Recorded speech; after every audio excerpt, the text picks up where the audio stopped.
నమస్తే. కంట్రీ న్యూస్కు స్వాగతం. ఆ వైసీపీ నేత అందులో చాలా famous Nara Lokesh hot comments. CM జగన్కు ఇంకొక అవకాశం ఇస్తే మన ఇళ్లను కూడా దోచేస్తారని తెలుగుదేశం జాతీయ ప్రధాన కార్యదర్శి యువనేత నారా లోకేష్ అన్నారు. శనివారం నాడు భీమిలి నియోజకవర్గంలో శంఖారావం సభ జరిగింది. ఈ సభలో నారా లోకేష్ ప్రసంగించారు. ఉత్తరాంధ్ర గర్జనతో తాడేపల్లి పిల్లి భయపడుతుందని ఎద్దేవా చేశారు. విశాఖలో సొంత ఎంపీ కుటుంబాన్ని కిడ్నాప్ చేస్తే మన పరిస్థితి ఏంటి అని ప్రశ్నించారు. జగన్ షర్ట్ మడత పెడతారని అంటేనే తాము కుర్చీ మడత పెడతామని అన్నామని, అందువల్ల వైసీపీ నేతలు మనోభావాలు దెబ్బతిన్నాయని అంటున్నారని చెప్పారు.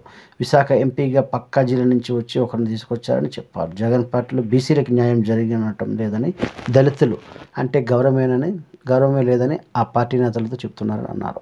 బీసీలపై దొంగ కేసులు పెట్టి జైలుకు పంపించారని హెచ్చరించారు. బడుగు వర్గాలు అంటే జగన్కు చిన్నచూపు అని చెప్పారు. తానంటే జగన్కు భయపడమని సెటైర్లు వేశారు. ఎన్ని అడ్డంకులు సృష్టించినా తగ్గేదే లేదని సవాల్ విసిరారు. గాలిపైన కూడా ఈ సైకో ముఖ్యమంత్రి పన్ను వేస్తారని ఆరోపించారు. విశాఖలో పెద్ద ఎత్తున భూ కబ్జాలు, కుంభకోణాలు జరుగుతున్నాయని చెప్పారు.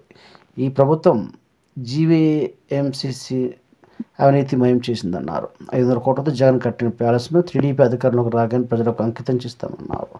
టైం టెట్ రాసుకోవాలని హైదరాబాద్కు ధీటుగా విశాఖను తీర్చిదిద్దుతామని చెప్పారు. భీమిలికి తన ఒక ప్రత్యేక అనుబంధం ఉందని, భీమిలిని తన గుండెలు పెట్టుకుని అభివృద్ధి చేసి చూపిస్తానని చెప్పారు. అప్పట్లో అరగంట మంత్రిగా అవంతి శ్రీనివాస్ ఫేమస్ అయ్యారని, ఆయన ఏమైనా జిల్లా అభివృద్ధికి పనిచేయవచ్చారా అని ప్రశ్నించారు. అవంతి చేసింది ఒకటే, రాశిలీలలు ఫోన్ కాల్స్, షార్ట్ విప్పి వీడియో కాల్స్ చేసింది సెటైర్లు వేశారు.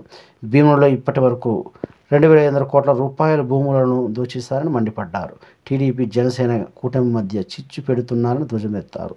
చంద్రబాబు సూపర్ 6ను ప్రతి గడపకు తీసుకువెళ్లాలని నారా లోకేష్ పిలుపునిచ్చారు.